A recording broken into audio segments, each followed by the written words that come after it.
চলেন আজকে সুন্দর একটা অভিজ্ঞতা আপনাদের সাথে শেয়ার করি। মিরিঞ্জাতে এত সুন্দর একটা জায়গা আছে, হয়তো আমরা অনেকে জানি না। মাত্র 5,000 টাকা খরচ করে এত সুন্দর জায়গায় আমরা 4 জন কি করলাম সবকিছু আজকে শেয়ার করি।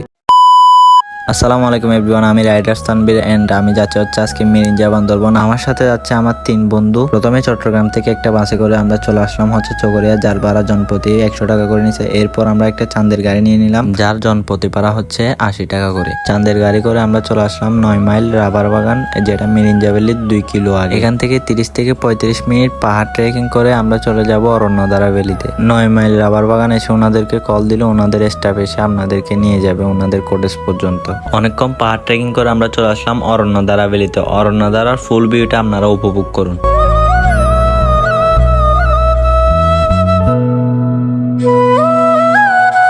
অরণ্যধারা ভ্যালিতে মূলত 4টি কটেজ আছে। 4টি কটেজ থেকে পাহাড়ের একটা সুন্দর ভিউ পাওয়া যায়। আপনাদের যে কটেজ পছন্দ ওই কটেজে আপনি আপনার বন্ধু বান্ধব প্রিয়জনকে নিয়ে সময় কাটাতে পারবেন।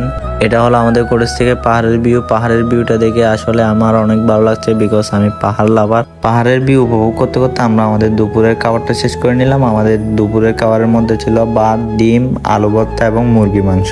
দুপুরের খাবার শেষ করে আমরা কিছুক্ষণ রেস্ট নিলাম। রেস্ট নিয়ে আমরা চলে গেলাম ঝর্ণা দেখার জন্য। এই ঝর্ণাটা অরণ্যধারা ভ্যালির একদম পাশে। ওনারা আপনাদেরকে এই ঝর্ণাটা বিকালবেলা ঘুরিয়ে দেখাবে। এন্ড আমাদের সবারই এই জায়গাটা অনেক বেশি পছন্দ হয়েছে। আসলে অনেক সুন্দর একটি জায়গা। বাই দ্য ওয়ে গাইস, অরণ্যধারা ভ্যালিতে আপনাদের আসতে হলে 2-3 দিন আগে বুকিং দিয়ে আসতে হবে। আমি নাম্বারটা স্ক্রিনে দিয়ে দিচ্ছি, এখান থেকে আপনারা চাইলে বুকিং করে নিতে পারেন।